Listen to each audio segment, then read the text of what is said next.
Bonsoir à tous et bienvenue dans les aléas du direct. À ma gauche, Rémi Soudadier du Bonjour. Montpellier Water Polo. Oui, oui. À ma droite... Oui. Vous... Non mais c'est... C'est pardon, ça commence. Allô. C'est Allô. Ouais. C'est une émission qui... On se jette à l'eau aujourd'hui. D'accord, effectivement, parce qu'on a à côté de Rémi Camille Tassot, entraîneur de l'équipe Aqualove qui rentre du championnat de France de sauvetage en mer plate, en eau plate, pardon. En piscine, tout à fait. Voilà. Eau plate. C'est se passer à Tarbes, c'est ça? Il y a de l'eau gazeuse, il y a des championnats en eau gazeuse. Je dis, je le ferai. Ouais. Bon, ça, on nous l'a fait. Non mais c'est pétillant. Non, il y a l'eau plate et la saison côtier. Oui, mais Donc, c'est pétillant comme sport. Ah, par contre, c'est génial, ouais, Voilà. tout à fait pétillant.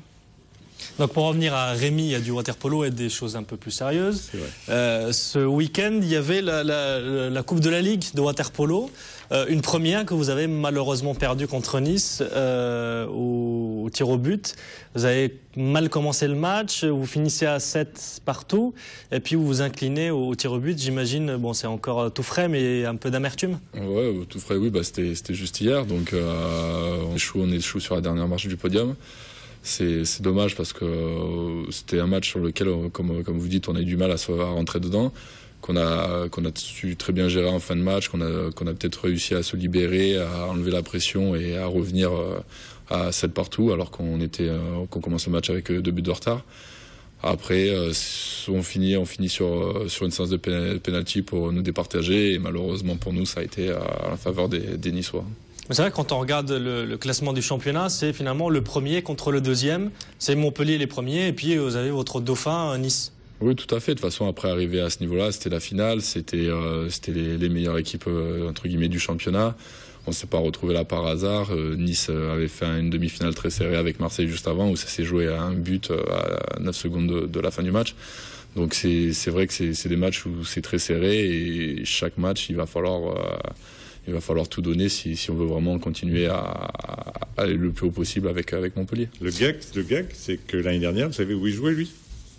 Non. À Nice.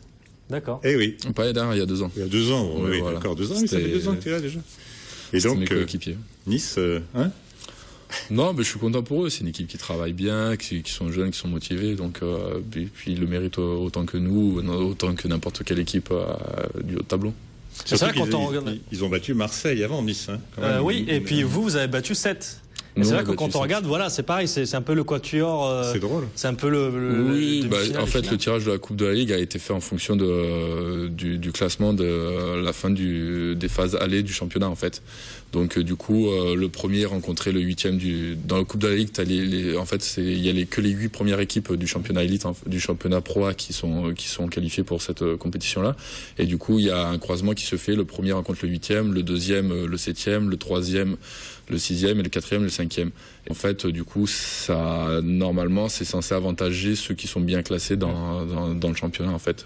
Pour éviter que le premier, par exemple, rencontre le deuxième dès les matchs. Que ça casse le suspense. Voilà. Ouais. Et c'était bien l'ambiance, parce que c'est la première fois que ça se fait. Donc il y a des matchs qui suivent. Comment ça se passe? C'est toute une journée. Vous jouez à midi, vous jouez à 2h, vous jouez à...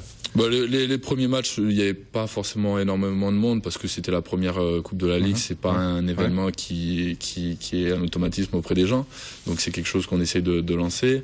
Mais pour les matchs finales, il y avait énormément de monde, et en plus de ça, je pense qu'on a offert un très beau spectacle, et je pense justement que ça va faire revenir du monde pour les prochaines éditions. Le but. Voilà. Mais comment ça se fait que ce soit la première édition? En fait, il y a eu une réforme au niveau du championnat avec la Fédé, où les acteurs des clubs, les clubs voulaient être acteurs un peu plus de ce qu'ils faisaient, donc voulaient un peu plus promouvoir notre sport. Et donc du coup, il y a eu une création de ligue qui a été faite, et du coup, il y a une ligue promotionnelle qui a été mise en place cette année, et qui a pour but justement de mettre un peu plus en avant la médiatisation et le championnat, l'évolution du championnat. Et donc du coup, vu que cette année ça a été la première année de la Ligue, il y a eu la première Coupe de la Ligue qui s'est fait naturellement dans la foulée. Puis c'est accompagné de bons résultats. Il y a l'équipe de France masculine qui s'est qualifiée pour les championnats d'Europe. Oui, c'est vrai. Bon, vous avez l'impression, enfin à Montpellier, il y a beaucoup de monde qui vient pour vos matchs. Mais est-ce qu'à l'extérieur, quand vous jouez à Nice, Marseille par exemple, est-ce qu'il y a du monde dans les gradins ou pas? Il y a du monde, pas autant qu'à Montpellier, parce que c'est vrai que le club a fait vraiment un gros travail de communication, ont vraiment été les précurseurs sur la communication au niveau du water-polo. Et c'est vrai que ce travail paye, parce que justement on a été récompensé par le fait de recevoir le match aller de la qualification des championnats d'Europe au mois de février, qui se sont déroulés justement à Montpellier face à Malte.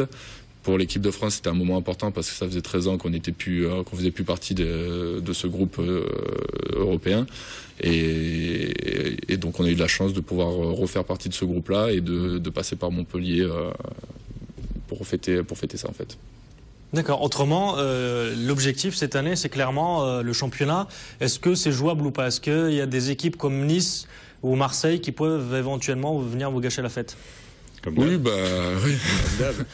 Non, mais chaque année, le championnat, il est remis en jeu. Les équipes sont plus les mêmes. Il y a eu des changements dans chaque club. Il faut retrouver une homogénéité dans l'équipe. Donc, chaque année, il y a un travail qui se refait.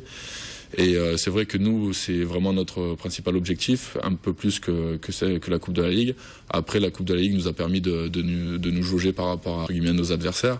Maintenant, on sait ce qui va pas chez nous. On va essayer de rectifier ça, de travailler et de répondre présent à la fin de l'année. Et contre Nice, ça s'est joué à quoi exactement? Gabor fait un bon match.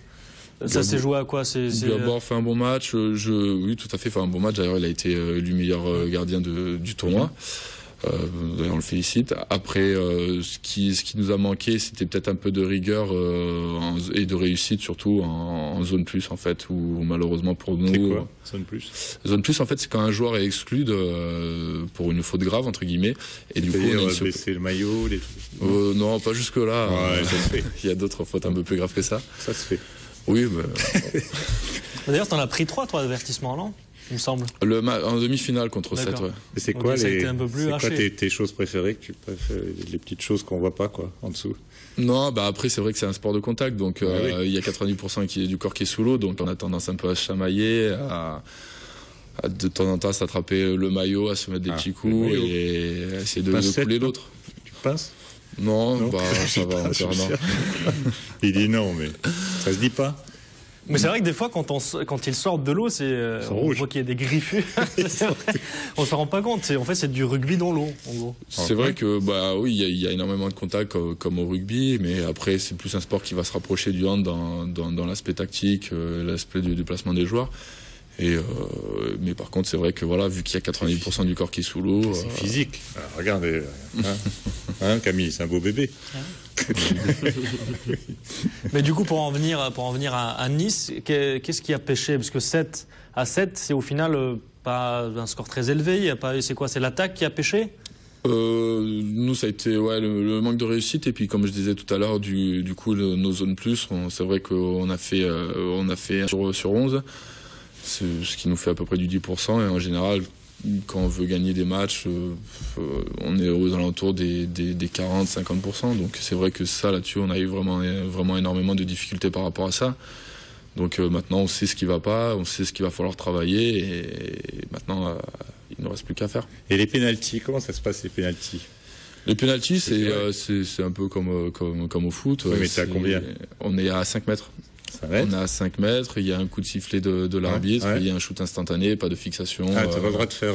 Non, on nage pas avec la balle, c'est un shoot direct en fait. Donc pas de fixation, shoot direct, et du coup chaque équipe shoot chacun son tour en fait. Voilà, et puis bon, c'est le premier qui... Voilà, au bout des 5 essais de chaque équipe, on fait le résultat, on fait le décompte, et puis il y a un vainqueur et un perdant. Malheureusement pour nous... ça nous a pas souri. Du coup, vous avez la même mission. L'eau, vous suivez pas mal le water-polo ou pas? On suit un petit peu, surtout qu'on est un petit peu collègues d'entraînement, c'est-à-dire qu'on partage un petit peu les piscines de l'agglomération. Mais ouais, j'ai vu quelques matchs, c'est très très impressionnant. Les entraînements le sont aussi. Mais après, je suis pas vraiment très très finement le championnat, quoi. D'accord. Je ne savais pas qu'ils avaient perdu. Du coup, on va peut-être parler du championnat de France que vous venez de disputer à Tarbes. Vous arrivez deuxième. Qu'est-ce que c'est exactement? C'est vrai que tout à l'heure on blaguait sur l'eau plate. C'est un peu facile. Mais qu'est-ce que c'est exactement les championnats de France de sauvetage? Alors les championnats de France de sauvetage, en fait le sauvetage sportif c'est déjà deux saisons on va dire. Une saison eau plate qui se passe en piscine et une saison côtier qui se passe en mer. Donc là on vient de terminer entre guillemets la grosse partie de notre saison eau plate avec le championnat de France eau plate, c'est-à-dire qu'on a disputé toutes les épreuves en fait en eau plate.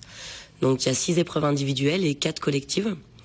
Et c'est des catégories qui vont de minime à senior, voire master. Et donc on est arrivé vice-champion de France ce week-end, donc une très belle performance. Et de on est très content. C'est-à-dire il y a 5 épreuves, donc par exemple des mannequins à sauver. Voilà, en fait ça va du 200 mètres obstacle, qui est plus on va dire une épreuve de nage un peu saccadée où il faut à chaque fois relancer sa nage après le passage d'obstacle. Et après il y a les épreuves comme 50 mannequins ou 100 mètres bouée tube, où là on va venir clipser la victime qui est un mannequin et la ramener le plus rapidement possible. Et c'est pas des mannequins de cette taille-là?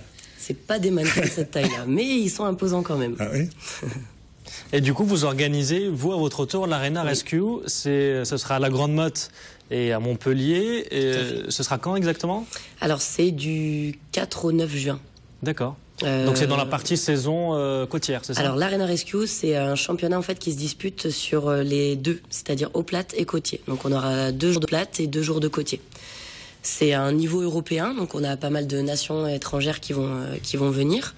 Et nous, ça fait quelques années qu'on l'organise à Montpellier. Nous, c'est Aqualove. Nous, c'est Aqualove, tout à fait. Attention, Aqualove, c'est pas faire l'amour dans l'eau. Hein. Non. Il y a déjà les poissons. Hein. La mer, c'est dégueulasse, les poissons restent dans... Merci. On a fini par la passer. Je crois qu'on est synchro, mais c'est terrible. En fait. C'était juste. Donc voilà.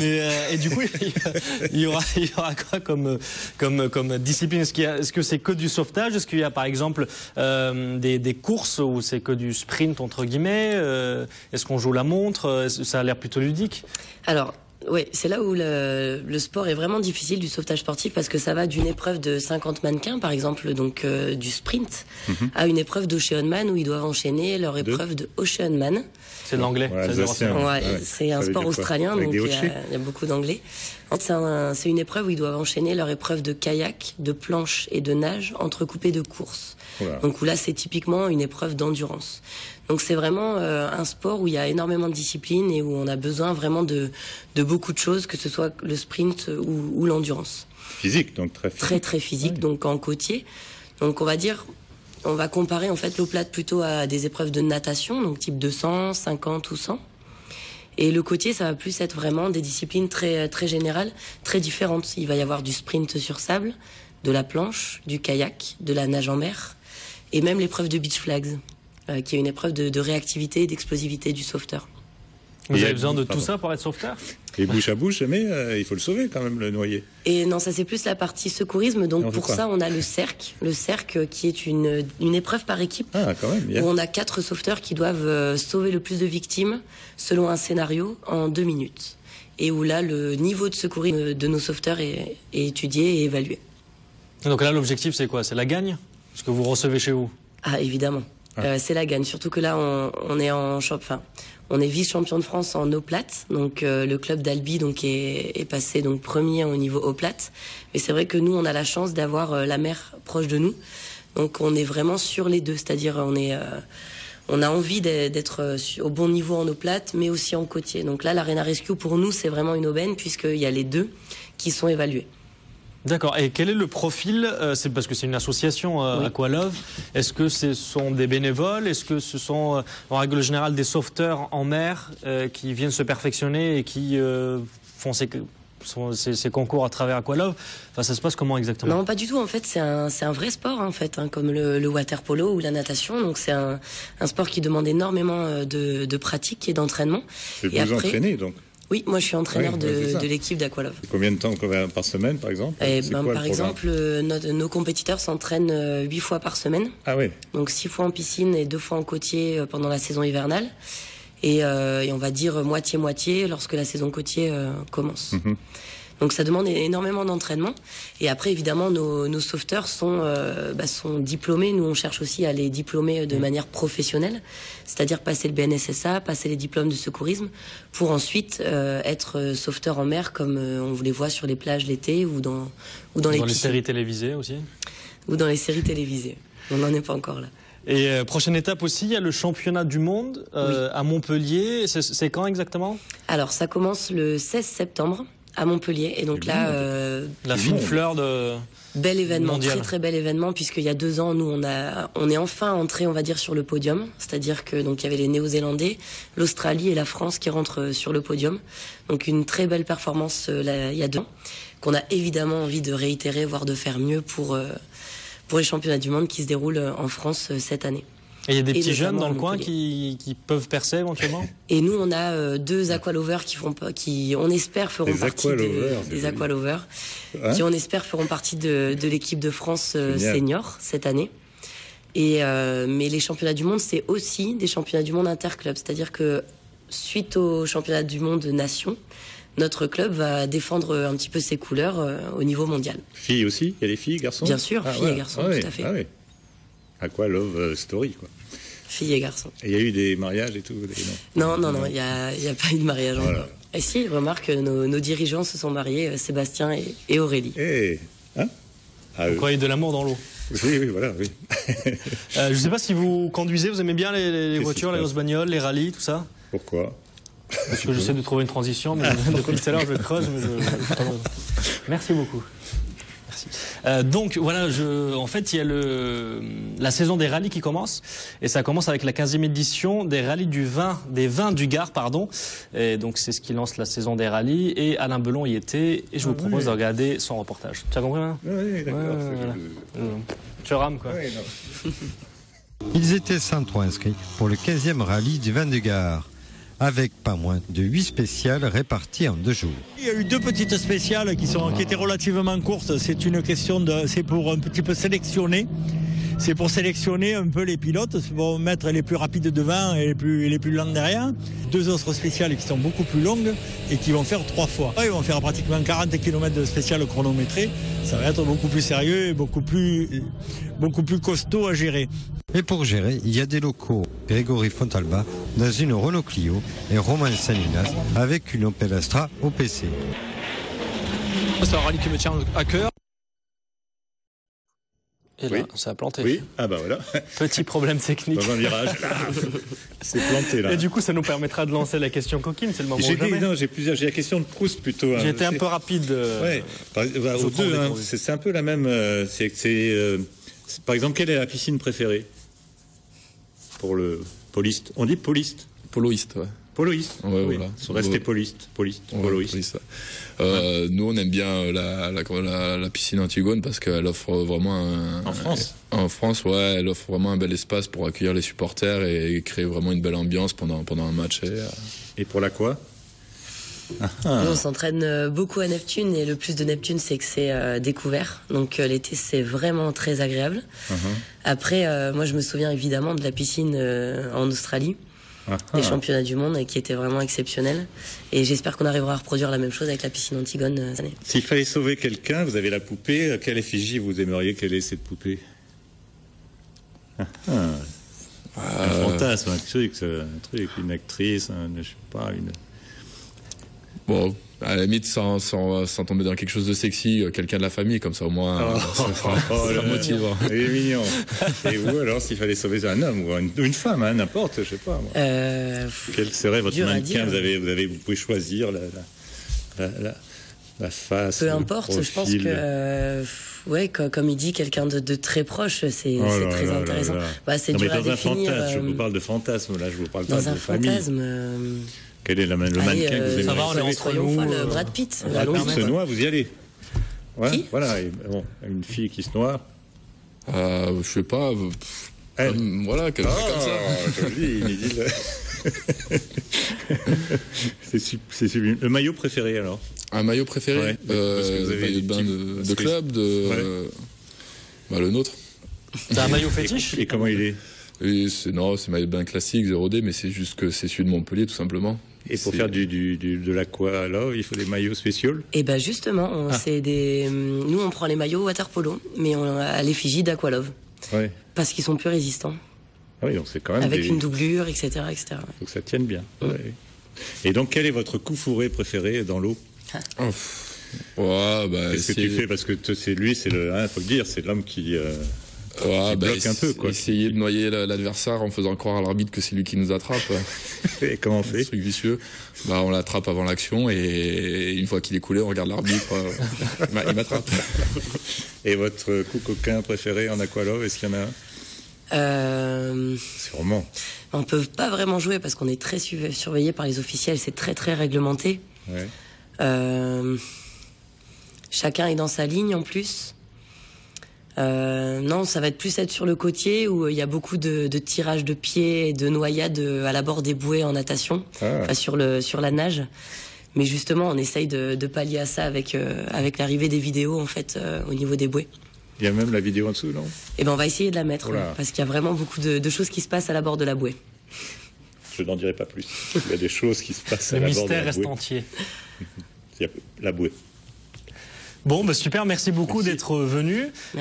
Vous, c'est la semaine prochaine, du coup, le prochain match, ce sera contre ça sera samedi déjà, on se déplace à Douai, dans le Nord, et le prochain match à domicile, ça sera dans 2 semaines, du coup, contre Aix-en-Provence. C'est chauffé, les piscines à Douai. Chauffé, elles sont piscines, ouais, c'est bon, il n'y a pas de souci.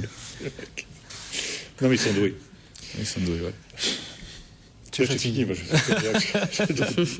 En roue libre. Merci à vous. Du coup, prochaine étape, c'est en juin. Voilà, préparation pour l'Arena et puis après évidemment les championnats du monde qu'on prépare déjà avec beaucoup d'attention. Et vous vous préparez que dans l'eau, non? Du coup, vous faites de la course aussi, j'imagine. Évidemment, voilà, il y a course sur sable, il y a musculation, il y a préparation physique générale, il y a tout ce qui est autour évidemment. Ici, si par exemple je veux venir participer à l'aqualove, je fais quoi? Eh ben vous vous inscrivez parce qu'on est en train de monter une équipe master pour les championnats du monde.